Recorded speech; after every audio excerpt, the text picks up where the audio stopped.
Salut tout le monde, 74-70, nouvelle victoire du Limoges CSP. Quelques minutes ici sur le parquet après le coup de sifflet final avec, comme d'habitude, le duo infernal. Claude Bolotny, Mehdi Mari. Bonsoir messieurs, bonsoir Claude. Bonsoir Antoine, bonsoir Mehdi, bonsoir à tous.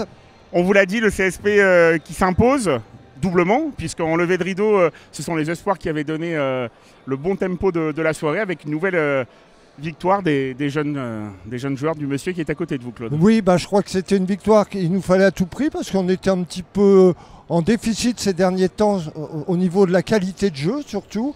Donc on a gagné, c'est le principal, et je vais donner le micro à Mehdi pour qu'il vous en parle. Bonsoir à tous. Oui, un match difficile pour nous. On a eu le mérite de rester serein dans le match, surtout dans les moments difficiles quand notre adversaire est revenu. On était à plus 10 points. On a baissé dans la qualité de jeu ces dernières semaines, depuis le match à Nanterre, souvent en lien avec la fin du mois de décembre. Tout le monde est un petit peu fatigué, avec un petit peu plus de difficulté à gérer les moments faibles. On est content de l'avoir pris. La qualité, elle n'a pas toujours été au rendez-vous. Sur certaines séquences défensives, c'est bien. On a toujours notre batte défensive et donc ça nous sert à passer les moments plus délicats dans la qualité de jeu. Vous l'avez dit, Mehdi, fin d'année. Encore quoi, 2 matchs avant la trêve de Noël? Exactement, on va donc jouer à Dijon vendredi. On va laisser passer ensuite Noël et on renchaîne le 27 donc à domicile contre Bourg-en-Bresse. Vous l'avez compris, c'était l'entrée, cette victoire des jeunes espoirs du Limoges CSP. Derrière, il y a eu ce match au sommet avec le MSB. Le Mans, Claude, c'était 6 victoires sur les 6 premiers matchs. Depuis, ils avaient marqué un petit peu le pas avec 2 victoires seulement sur les 6 dernières rencontres. Mais enfin, vu les premières minutes, vu les 3 premiers cartons, on a envie de dire ce soir, Le Mans, ils étaient pour une seule chose, c'était pour gagner ce soir. Oui, d'abord se remettre en confiance après les déconvenus qu'ils venaient de subir. Villeurbanne et Nanterre qui les avaient défaits. Villeurbanne et surtout Nanterre les a défaits à domicile. Bon, moi je vais vous parler. Je suis enchanté. J'ai été tout le match, j'étais à 140 pulsations. Là, je suis redescendu, je dois être à peu près à 120. Je voudrais d'abord en premier tirer un coup de chapeau à Kai Milling, qui pour moi a fait un coaching ce soir, comme les autres d'ailleurs, mais notamment ce soir, il a trouvé le 5 au bon moment, le 5 défensif qu'il fallait. Et nos joueurs, je vous le dis, j'arrête pas de vous le dire, c'est de plus en plus de plaisir à les voir jouer. J'ai cru voir par moment un match des années Malkovich, c'est-à-dire que chaque panier marqué des deux côtés était un exploit. On a eu un petit souci en première mi-temps, mais tout ça, Mehdi vous l'expliquera, à mon avis, sur les pertes de balles, où nous avons perdu 12 ballons en première mi-temps et seulement 3 en deuxième. On a une évaluation globale qui est beaucoup plus élevée que celle du Mans. Que du bonheur. Moi, je suis très très heureux et je continue à l'être. Après le match de Berlin, surtout la deuxième mi-temps, où pour moi c'est du basket à montrer dans les écoles. Ce que l'on a vu défensivement à Berlin a été exceptionnel. Donc oui, on a une très belle équipe, on a un très bon coach et ça joue vraiment au basket. Mehdi, ça joue au basket. Et ce qui est intéressant en plus, c'est que c'est encore un scénario un peu qu'on n'avait pas encore vu à Beaublanc, avec un CSP sous les 75 points, mené pendant 3 quarts-temps. Nouveau scénario, mais issue identique avec encore une victoire. Oui, exactement. Le match s'est vraiment décidé dans le dernier quart-temps. 28 points marqués dans le dernier quart-temps. C'est le seul quart-temps où une des deux équipes dépasse les 20 points. Avant ça, il y a vraiment eu un match intéressant. On a bien vu entre 2 équipes qui jouent les premiers rôles. Un pourcentage d'adresse encore une fois intéressant, on se répète, mais 2 équipes qui tirent à 47%, je crois. Donc ça permet de voir un basket plutôt fluide. Début de match difficile pour le CSP. Le fait d'avoir Fall et ses 2,21 m, je crois, dans la raquette adverse, on n'a pas l'habitude tous les week-ends. Ça nécessite quelques ajustements dans le jeu. On a perdu quelques ballons en voulant se rapprocher de lui et c'est pas toujours facile de voir le panier ensuite. Il y a eu des ajustements dans le jeu après. On a vu Mamjaïté s'écarter un peu plus pour mettre des tirs à l'extérieur. À noter Mamjaïté et Gibson qui mettent des points avec 80% de réussite à peu près. Donc ça, c'est quand même une statistique assez incroyable quand on est capable dans un match avec un tel enjeu de scorer avec un pourcentage élevé. Donc ça a permis de rester dans le match. Il y a eu des moments où Gibson a mis plusieurs paniers à 3 points qui ont permis de recoller et de passer devant. Kenny Hayes, qui revient de blessure quand même, il permet de finir le match à la fin. en marquant des paniers importants. Vous parlez de Hayes et c'est justement ce dont parlait Claude. On a l'impression qu'il y a eu un 5 avec notamment 4 joueurs français qui a permis de se maintenir à 6-8 points et puis petit à petit de revenir. Et puis l'intelligence de remettre l'association Hayes-Gibson à la fin pour clôturer le tout. Ça, c'était un joli coup du coach Milling. Oui, quand je vous parle de 5 qui a été très défensif, je voudrais encore mettre en avant le travail exceptionnel de Jean-Frédéric Morancy, qui pour moi est vraiment, je suis derrière le panneau. Je vous dis, moi quand je jouais, j'aurais pas aimé m'approcher de lui. Hein. C'est exceptionnel. Et aussi bien sur les grands qu'à un moment on a vu sur Lofton ou même Cobbs, capable de défendre sur les 5 postes quasiment. Tout à fait. Bon, nous, on a eu du mal sur Lofton, mais je crois que c'est un joueur d'une adresse phénoménale et qui, alors, ça m'a fait beaucoup rire parce que il joue beaucoup. C'est celui en Pro A, je pense qu'il fait le plus de feintes avant de tirer. J'ai cru me revoir jouer parce que j'étais. Il rafute beaucoup. Oui, puis il fait sauter, il met un petit pas de côté et tout, donc très difficile joueur à défendre. Mais vraiment, c'est un grand plaisir. Pour ressortir un joueur, vous en avez parlé, Danny Gibson, les deux meneurs Limougeaux qui n'avaient pas eu trop d'opportunités en première mi-temps. En deuxième, quand Gibson il a fallu prendre les shoots, là il a pris ses responsabilités de main de maître. Gibson excellent dans le scoring, dans les tirs à 3 points, sur certaines situations défensives sur Cobbs aussi. Drew Joyce, il n'a pas mis de points, mais 6 passes décisives en 18 minutes, c'est une performance assez incroyable.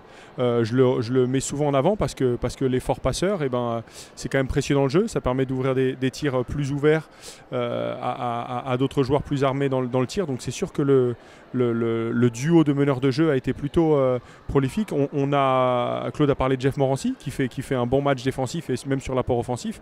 Ce qu'il ne faut pas oublier, c'est que tout ça s'est passé aussi sans Brian Conklin qui a joué que 3 minutes. Oui, dès les premières minutes, on a vu sur une action tout seul apparemment problème cheville. Il semblerait oui que ce soit une blessure certainement à la cheville. Donc ça a permis à Jeff de jouer un peu plus et d'apporter des choses très intéressantes sur le volet défensif. Au niveau des bémols pour le CSP, Lofton, joli joueur, capable de mettre 25 points avec un pourcentage à 3 points intéressant. Un joueur qui est plutôt juste dans ce qu'il fait, c'est pas un athlète incroyable, pas comme Stephens qui a failli mettre une action d'éclat. Oui, ça aurait pu être le dunk de l'année encore si Mam l'avait pas gêné. Enfin, il en met beaucoup des dunks de l'année, Stephens, et à chaque fois qu'il dunk, ça pourrait en être un, telles sont ses qualités athlétiques, mais c'est sur Lofton, c'était compliqué à défendre. Joli joueur qui joue un basket propre, juste, en plus de ses qualités d'adresse, le jeu de feinte, très très très très intéressant. À noter. Dans un match pareil, Le Mans rate 10 lancers francs. Et c'est quand même pas quelque chose de fréquent, rater 10 lancers francs sur un match pour la 2e place. Un mot aussi, on a parlé de Jeff Morancy, Axel Bouteille, vous en parliez avant le match. J'adore. Des shoots encore énormes à mi-distance. Aussi une action en 2e mi-temps, il rate. Ça arrive parfois. Hein. Mais derrière, qu'est-ce qu'il fait ? Il va prendre le rebond offensif et il provoque la faute derrière. Il a été impeccable encore. Quand vous voulez voir jouer Axel, qu'est-ce que vous faites ? Vous suivez le ballon. Partout où tombe le ballon, partout où il y a un petit espace, partout où il y a une trajectoire de balle, et lui, il est en dessous. Et en plus, il a un shoot en reculant et en se retournant qui est extraordinaire. Quoi. J'adore. Par moment, un petit peu de nonchalance en défense, mais il avait toutes les qualités, il serait peut-être en NBA. Mais il va falloir qu'on garde ces joueurs à tout prix parce que c'est vraiment des beaux joueurs et surtout c'est des joueurs d'avenir.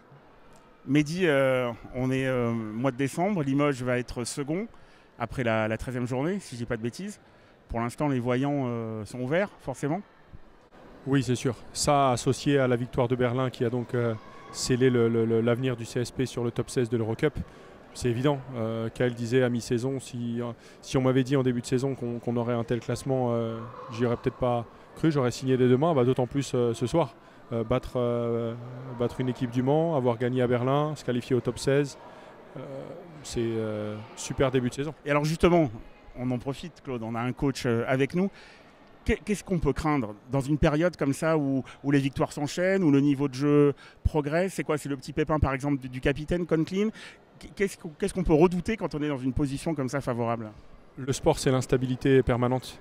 Et on l'a vécu, Gibson qui était très bon quand il est arrivé en début de saison, qui a eu un passage un peu moins en réussite, et Drew Joyce était beaucoup plus performant, mis en avant. Et puis maintenant il y a une repassation de témoins encore. Donc c'est ce qu'on peut redouter, c'est ni plus ni moins les méformes des uns des autres. Et est-ce que le joueur en relais va prendre la même dimension? On a eu Jeff Morancy qui a pris le relais de Conklin. Tant qu'on arrivera à avoir des joueurs qui arrivent à combler les contre-performances ou les déficits par rapport à des blessures, ça ce sera quand même un point très positif. Et après c'est un équilibre incroyable, le sport de haut niveau, on gagne des matchs, on a un niveau de confiance très haut et donc on gère mieux les temps faibles. Et puis il suffit qu'on en perde un ou deux sur des situations assez incroyables, ça nuit un petit peu à la confiance et on peut avoir un peu plus de difficulté à gérer au match d'après les temps faibles, les moments où ça marche moins bien, on reste un peu moins solidaire, un peu moins respectueux du jeu. C'est un équilibre permanent, le sport de haut niveau, c'est l'adaptabilité chaque semaine. Les pépins, les méformes et puis la réussite de l'adversaire, c'est aussi partie des choses qu'on ne maîtrise pas. Vous l'avez compris, c'est pour ça que le CSP devra, même s'il est déjà qualifié, faire un gros match à Belgrade cette semaine. Oui, maintenant on est qualifié, donc je pense que Kai a sa petite idée sur les matchs Coupe d'Europe maintenant. Deux matchs qui restent encore avant le LAS 16. On est sûr d'être dans le top 16, maintenant ils vont réfléchir à ce qu'il faut faire bien. Pour compléter juste un tout petit peu ce que dit Mehdi, quelle différence au point de vue stabilité avec l'équipe de la saison dernière. C'est-à-dire que là, vous ne voyez pas un joueur qui fait la gueule, vous ne voyez pas un joueur, quand il sort, tout de suite après il encourage. Je veux dire, quoi qu'il se passe, on n'a jamais été aussi près d'une défaite, on dit toujours ça. Quoi qu'il se passe, cette équipe a un mental qui sera toujours le même à mon avis. Maintenant, c'est vrai, l'instabilité peut se mettre et tout, mais tout ce qui a été pris là, c'est quand même dans la poche.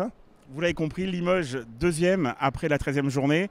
Merci messieurs une fois de plus pour ce débrief, c'était avec plaisir. Beaucoup d'échéances quand même d'ici la fin de l'année, avec notamment ce back-to-back les 26 et 27 décembre. Tout à fait. Ça va, les fêtes auront été bien digérées. On Oui. compte sur vous tous les deux. Mehdi et moi, on ne boit pas du tout. Qu'un verre à la fois. Je ne sais pas pourquoi, c'est peut-être le seul mensonge de ce débrief de ce soir.